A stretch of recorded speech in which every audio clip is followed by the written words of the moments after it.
ಅದು ಮಾನ್ಯ ಶಾಸಕರು ಒಂದು ಕೆಲವು ಮಾಧ್ಯಮಗಳಲ್ಲಿ ಹೇಳಿ ಕಳಿಸಿದ್ರು.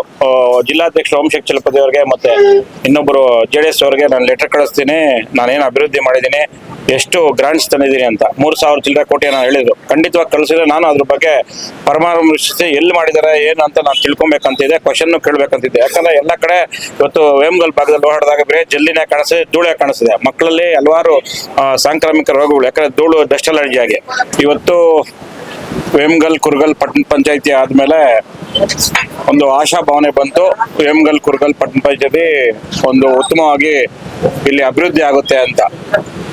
ಅದೇ ದಿಸೆಯಲ್ಲಿ ಎಲೆಕ್ಷನ್ ಬಂದ್ಮೇಲೆ ನಾವು ಏನು ಭಾರತೀಯ ಜನತಾ ಪಕ್ಷ ಮತ್ತೆ JDS ಅಲಯನ್ಸ್ ಪಕ್ಷಗಳು ಇಲ್ಲಿ ಅಧಿಕಾರ ಚುಕ್ಕಾಣಿ ಹಿಡಿದ್ರಿ.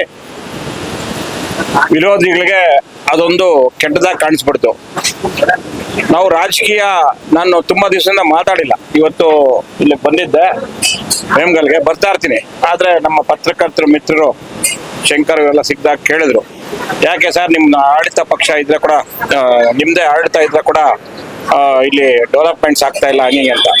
ಆಡಳಿತ ಪಕ್ಷ BJP JDS, ಆದ್ರೆ ಸರ್ಕಾರ ಇರೋದು ಕಾಂಗ್ರೆಸ್ ಸರ್ಕಾರ. ಇಲ್ಲಿ ಉಸ್ತುವಾರಿ ಸಚಿವರಾಗಬಹುದು ಅಥವಾ ಸ್ಥಳೀಯ MLC ಆಗ್ಬೋದು, ಶಾಸಕರಾಗ್ಬೋದು, ಈ ಭಾಗದಲ್ಲಿ ಸಾಕಷ್ಟು ಆಶ್ವಾಸನೆಗಳನ್ನ ಕೊಟ್ಟಿದ್ರು. 3 ಕೋಟಿ ರೂಪಾಯಿ ರಸ್ತೆ ಮಾಡೋದು, ಪ್ಲಸ್ಸು ಕೆಲವೊಂದು ಜಾಗದಲ್ಲಿ ಡ್ರೈನೇಜ್ ಮಾಡೋದು, ಊರಿಗೆ ಸೆಂಟ್ರಲ್ಲಿ ಕಾಂಕ್ರೀಟ್ ಮಾಡೋದು. 3 ಕೋಟಿ ರೂಪಾಯಿ ಟೋಟಲ್ ಆಗಿ ಅದು ಕೊಟ್ಟಿಮಲ್ಲಂಡಲ್ಲಿವರೆಗೂ ಬರುತ್ತೆ. ಅದು 3 ಕೋಟಿ ರೂಪಾಯಿ. ಕ್ಯಾಲ್ನೂರು ಕ್ರಾಸು ಜಂಕ್ಷನ್ ಅಭಿವೃದ್ಧಿ 1,40,00,000. 1,40,00,000 ಕ್ಯಾಲ್ನೂರು ಕ್ರಾಸ್ ಜಂಕ್ಷನ್ ಅಭಿವೃದ್ಧಿ. ಜಂಕ್ಷನನ್ನು ಯಾಕಂದರೆ ನಮ್ಮ ವೇಮಗಲ್ ಪಟ್ಟಣ ಪಂಚಾಯತಿಗೆ ಎಂಟ್ರಿ ಪಾಯಿಂಟ್ ಅದು, ಅದರಿಂದ ಅದನ್ನು ಒಂದು ಇವತ್ತು ಪೂಜೆಯನ್ನು ಮಾಡಿದ್ದೀವಿ. ಎರಡನೇದಾಗಿ ಕುರ್ಗಲ್ ಗ್ರಾಮದ್ದು, ಮೂರನೇದು ಕುರ್ಗಲ್ ಗ್ರಾಮದಲ್ಲಿ ರಸ್ತೆ ಅಭಿವೃದ್ಧಿ, CC ರಸ್ತೆ, ಆಮೇಲೆ ಡಾಂಬರ್ ರಸ್ತೆ ಎರಡೂ ಸೇರಿ ಅಲ್ಲಿ 15 ಲಕ್ಷ ರೂಪಾಯಿ ವರ್ಕನ್ನು ಇವತ್ತು ಪೂಜೆ ಮಾಡಿದ್ದೀವಿ. ಊರು ಗ್ರಾಮದ ಒಳಗಡೆ ಅದನ್ನು ಮಾಡಿದ್ದೀವಿ. 15 ಲಕ್ಷ ಅದನ್ನು ಒಂದು ಇವತ್ತು ಮಾಡಿದ್ದೀವಿ. ಆಮೇಲೆ ಒರೇರಳ್ಳಿ ಗರ್ಜನಹಳ್ಳಿ ಕ್ರಾಸ್ವರೆಗೂ ಡಾಂಬರೀಕರಣ, ಅದು ಒಂದು 1.5 ಕೋಟಿ ರೂಪಾಯಿ ಹೊತ್ತು. ಆಗ ಮಾಡ್ಬಿಡ್ತೀರಿ, ಈಗ ಮಾಡ್ಬಿಡ್ತೀರಿ, ವೇಮಗಲ್ನ ಸಿಂಗ್ಪುರ್ ಮಾಡ್ಬಿಡ್ತೀರಿ, ಆ ಥರ ಈ ಥರ ಅಂತ. ಇವತ್ತು ಅವ್ರ ಹಳ್ಳಿಗಳಲ್ಲಿ ಕುಚೋದ್ಯ ಮಾಡಿ ಎತ್ಕೊಟ್ಟೋದೇ ಆಗಿದೆ ಹೊರತು ಲೀಡರ್ಗಳು ಬಂತೆ ಯಾರನ್ನೇ ಆಗಲಿ 9ಕ್ಕೆ ತಗೊಂತ ಇಲ್ಲ. ಇಲ್ಲಿ ಇಷ್ಟೊಂದು ಯುವ ಉತ್ಸಾಹಿ ನಗರಸಭಾ ಪುರಸಭಾ ಸದಸ್ಯರಿಗೆ ಗೆದ್ರೆ ಕೂಡ ಅವ್ರಿಗೆ ಮಾನ್ಯತೆ ಸಿಗ್ತಾ ಇಲ್ಲ. ಯಾಕಂದ್ರೆ ನಮ್ಮದು ಇಲ್ಲಿ ಬಂದಿಲ್ಲ, ಕಾಂಗ್ರೆಸ್ದು ಧೂಳಿಪಟ ಆಯ್ತು. JDS ಕಾಂಗ್ರೆಸ್ ಬಂದಿದೆ, ಸರಿ JDS BJP ಬಂದಿದೆ. ಆ ಕಾರಣಕ್ಕೆ ನಾವ್ಯಾಕಿಲ್ಲ ಅಂತ ನೋಡಿ. ಶಾಸಕರಿಗೆ MLC ಅವರಿಗೆ ಉಸ್ತುವಾರಿ ಸಚಿವರಿಗೆ ಒಂದು ಕಿವಿ ಮಾತು ಹೇಳ್ತೀನಿ, ದಯವಿಟ್ಟು, ನಾನು ಒಬ್ಬ ರಾಜಕೀಯ ಪಕ್ಷದ ಅಧ್ಯಕ್ಷನೇ, ನೀವು ಒಂದು ರಾಜಕೀಯ ಪಕ್ಷದಲ್ಲಿ ಗೆದ್ದಿದ್ದೀರಿ, ರಾಜಕೀಯ ಎಲೆಕ್ಷನ್ ಟೈಮಲ್ಲಿ ಮಾಡೋಣ. ದಯವಿಟ್ಟು ನೀವು ಒಬ್ಬ ಒಳ್ಳೆ ಶಾಸಕರು ಅಂತ ಅನ್ಸ್ಕೊಬೇಕಾದ್ರೆ, ಒಬ್ಬ MLC ಅನ್ಸ್ಕೊಬೇಕಾದ್ರೆ, ಒಳ್ಳೆ ಉಸ್ತುವಾರಿ ಅನ್ಕೊಬೇಕಾದ್ರೆ ದಯವಿಟ್ಟು ಅಭಿವೃದ್ಧಿ ಕೆಲಸಗಳಲ್ಲಿ ರಾಜಕೀಯ ಮಾಡಬೇಡ್ರಿ.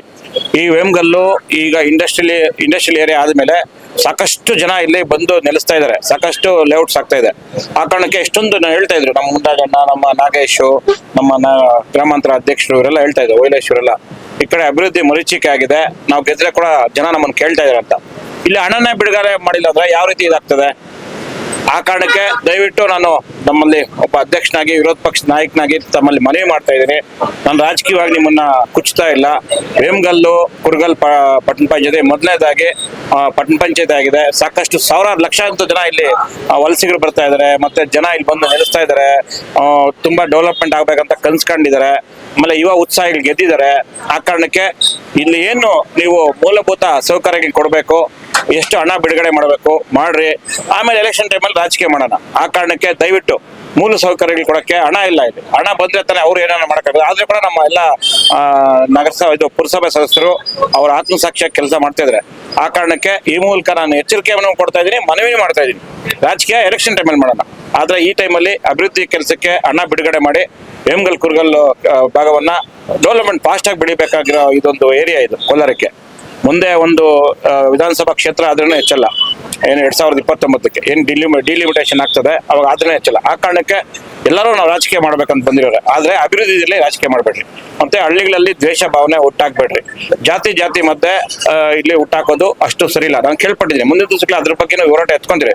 ಆದ್ರೆ ಸ್ಥಳೀಯವಾಗಿ ಅಭಿವೃದ್ಧಿ ಕೆಲಸಕ್ಕೆ ಏನು ಹಣ ಬಿಡುಗಡೆ ಮಾಡಬೇಕು ಮಾಡ್ತಾರೆ ಶಾಸಕರು, MLCಗಳಂತ, ಆಮೇಲೆ ಉಸ್ತುವಾರಿಗಳಂತ ನಾನು ಮನವಿ ಮಾಡ್ತೀನಿ.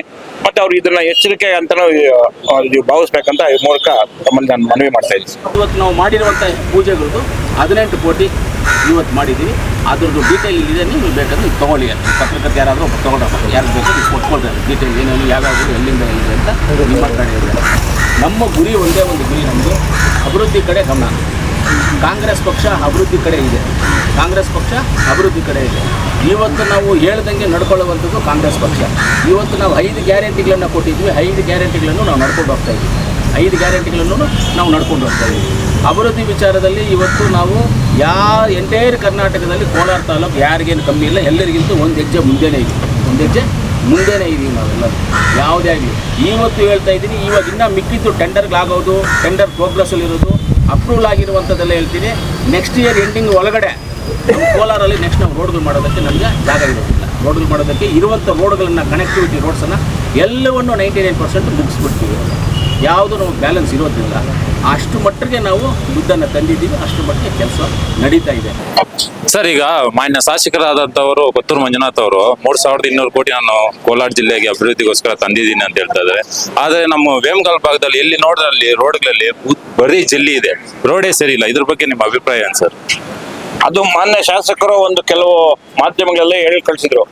ಜಿಲ್ಲಾಧ್ಯಕ್ಷ ಓಂಶೇಖರ್ ಚಲಪತಿ ಅವರಿಗೆ ಮತ್ತೆ ಇನ್ನೊಬ್ಬರು JDS ಅವರಿಗೆ ನಾನು ಲೆಟರ್ ಕಳಿಸ್ತೀನಿ, ನಾನೇನು ಅಭಿವೃದ್ಧಿ ಮಾಡಿದ್ದೀನಿ, ಎಷ್ಟು ಗ್ರಾಂಟ್ಸ್ ತಂದಿದ್ದೀನಿ ಅಂತ 3000 ಚಿಲ್ಲರೆ ಕೋಟಿ ನಾನು ಹೇಳಿದ್ರು. ಖಂಡಿತವಾಗಿ ಕಳಿಸಿದ್ರೆ ನಾನು ಅದ್ರ ಬಗ್ಗೆ ಪರಾಮರ್ಶಿಸಿ ಎಲ್ಲಿ ಮಾಡಿದ್ದಾರೆ ಏನು ಅಂತ ನಾನು ತಿಳ್ಕೊಬೇಕಂತಿದೆ, ಕ್ವಶನ್ ಕೇಳಬೇಕಂತಿದ್ದೆ. ಯಾಕಂದ್ರೆ ಎಲ್ಲ ಕಡೆ ಇವತ್ತು ವೇಮಗಲ್ ಭಾಗದಲ್ಲಿ ಓಡಾಡಿದಾಗ ಬರೀ ಜಲ್ಲಿನೇ ಕಾಣಿಸ್ತಿದೆ, ಧೂಳೇ ಕಾಣಿಸ್ತಿದೆ. ಮಕ್ಕಳಲ್ಲಿ ಹಲವಾರು ಸಾಂಕ್ರಾಮಿಕ ರೋಗಗಳು, ಯಾಕಂದ್ರೆ ಧೂಳು ಡಸ್ಟ್ ಅಲರ್ಜಿ ಆಗಿ. ಆ ಕಾರಣಕ್ಕೆ ದಯವಿಟ್ಟು ನೀವು ಬಂದು ಒಂದ್ಸರಿ ಶಾಸಕರು ವಿಸಿಟ್ ಮಾಡಿದ್ರೆ ಗೊತ್ತಾಗುತ್ತೆ.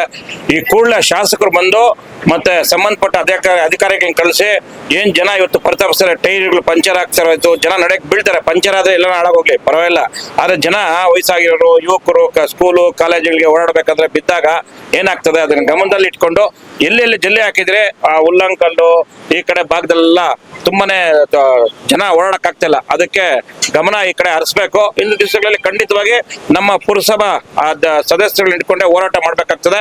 ಆ ಹೋರಾಟಕ್ಕೆ ರಾಜಕೀಯ ತರಬಾರದು. ಏನ್ ನೀವು ಬಿಡುಗಡೆ ಮಾಡ್ಬೇಕಣ್ಣ, ಅದನ್ನ ದಯವಿಟ್ಟು ಮಾಡಿ, ಎಲ್ಲಾ ರೋಡ್ನ ಸರಿ ಮಾಡಿಸಿ ಫಸ್ಟ್, ಆಮೇಲೆ ರಾಜಕೀಯ ಮಾಡೋಣ.